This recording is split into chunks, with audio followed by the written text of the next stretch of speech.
What's happening, guys? Joe here. I'm back again for another video. I am not entirely sure when this is going out, but I hope you guys are having an awesome day. And today I want to talk about 5 PlayStation 4 games that you must play. I was going to do something else then, but it is in the Games You Must Play playlist. I will link the playlist down in the cards below, as with all other players, and maybe put a couple of previous episodes in the cards right there. So typically in this playlist I talk about games that aren't necessarily AAA titles, but they're not necessarily hidden gems. They're typically games that sit right in the middle of that spectrum, and usually I talk about 3, but today I want to talk about 5 because it is immensely difficult to narrow down the PS4 library that much. I have done a previous PS4 episode and we're going to talk about 5 fresh games today, and as ever I want your recommendations in the comment section below. And I just want to say this now because I know people will skip this video and I know people will be bleating in the comment section like, oh, you missed out GTA 5 or you missed out Resident Evil 7. Like I said, they're staple titles. It's not AAA stuff that I want to focus on. Honourable mentions obviously are the games that I just said there, things like Witcher 3 as well. You know, amazing AAA titles that I just love, and they are in my collection. I'll put additional pictures actually on Instagram as with all my stuff, but without further ado guys, let's take a look at game number 1. I'm excited about this. I'm excited. Let's take a look. So, a very beautifully written Life is Strange, originally released as digital only, and then finally got a hard copy. I don't remember the exact date when this came out, but I bought this on launch and it was only $29.99 for this limited edition. Includes a soundtrack, includes an awesome notebook with loads of cool stuff in it, and obviously the game. It's kind of like, I think along the lines of like the butterfly effect. The main protagonist is a student who is on this journey to try and save her town by using the ability to rewind time. Loads of cool stuff happens along the way, and the game is cut down into certain chapters, and it's just so well written. The pace is so bang on, and the dialogue between characters throughout the game, pinnacle and non-pinnacle characters, really does keep this just full of anticipation. It was one of those that I could not put down. I did stream the first chapter, I think on Twitch. I don't know if it was on my Twitch channel or YouTube, and then I kind of stopped because I just felt like I wanted to absorb this on my own, and I think it did get a free PSN release at some point as well, and it's just a fabulous game. The soundtrack is really delicate, it's really nice, and what I really do like is this finesse. It's not just a great game and great story, but there are points in this game, like there's times when you kind of like in your like a dorm room or your bedroom or in certain rooms, and like the detail on the walls, maybe some pictures or posters, or you know, like a piece of jewellery hanging on the wall around a mannequin, you know, just little things like that I just really do like, and it makes you want to explore the world. It feels so tangible, and it is by no means that they've cut no corners. It is an awesome game, guys. Life is Strange is my first PS4 game you must play. Let me know if you've played it. Smash them comments below. Next up then, guys, is a game that really kind of sank into my core because the storyline made me pretty sad in certain parts of the game. It was a game that I wasn't sure that I was actually going to get. I got it way after release. Some people really hated it, and some people really loved it. Guys, it is The Last Guardian. Not a game that I would play through again, but definitely a game I think you have to play. And if you're familiar with things, you know, previous games like Shadow of Colossus, you know, this game is really taps into that. For me, just quite sad, dreary at times, yet beautiful story. Now there are 2 characters in this, kind of like a half bird, half mammal, Trico, and then you control Trico, and then there's the kind of the unnamed boy, and the 2 work synonymously. Obviously both have different abilities, Trico being the stronger of the 2 in terms of agility and ability to reach places that, you know, a human, a small boy, wouldn't necessarily be able to reach on his own. And, you know, just watching that kind of relationship unfold on screen is really magical at times. The art style is really beautiful as well. It isn't kind of like ultra sharp for me. It was kind of like, you know, dull tones, lots of greens, browns, greys, white. So for me it was kind of different because I kind of like games that pop in colour, you know, things that I'm really drawn to aesthetically, and so this for me was a complete different style of game for me in terms of the graphics, but I just love it. The story really got to me, and I felt sad in places, and I think sometimes when a game can connect with you like that and take you through various emotions, I think it's just, again, credit to people that write the game, credit to the director of The Last Guardian, because it is beautiful. And guys, if you've not played it, you have to check it out. And what I would like to ask you is there anybody out there that absolutely hated this?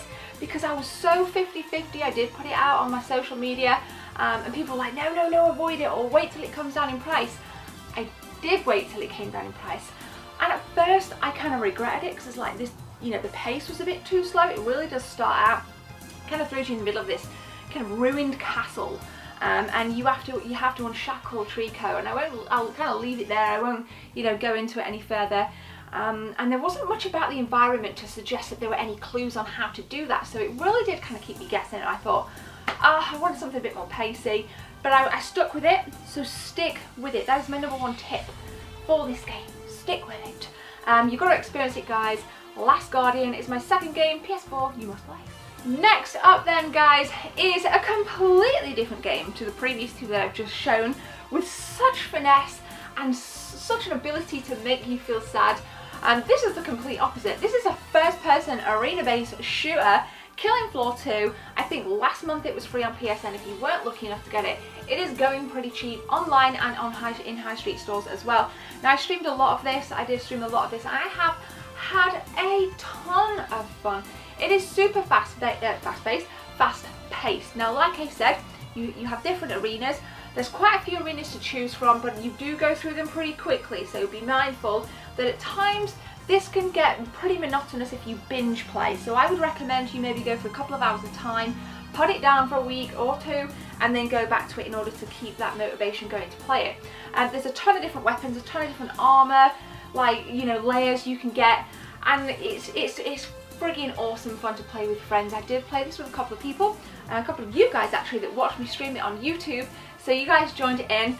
Unfortunately, when I played this last, there were like only 2 bosses, because there are different waves. You get different waves throughout each level, and then the final is the boss, and there are only 2 bosses, so I was like, right, okay, am I missing something here? So I do believe it's had an update. I haven't played it for a while, but it does resonate with me. It really does resonate with me, and it's one of those games, again, not a AAA title, but definitely worth checking out if you've not played it. I'm smiling because it's like totally gory and brutal at times, but it will keep you entertained for a couple of hours. Let me know if you've played it. Also, let me know if you'd like me to stream it again. I would be happy to dive back into the Killing Floor 2 with some of you guys. And I actually did a separate video about this. I was so nuts about this that I did a separate video here about the Killing Floor 2, so I will link that in the cards. But thank you guys. Here we go, Killing Floor 2, my 3rd game. We got 2 to go. Okay, maybe I'm cheating a little bit here. AAA title. However, I'm mentioning it because it was a game that shocked me because the build-up was so damn negative. It was so damn toxic. I nearly just said, you know what, I'm gonna leave it. But I picked it up. On my website here, there was a review, and I'll link an additional video in the cards if you want more information, but it is Prey.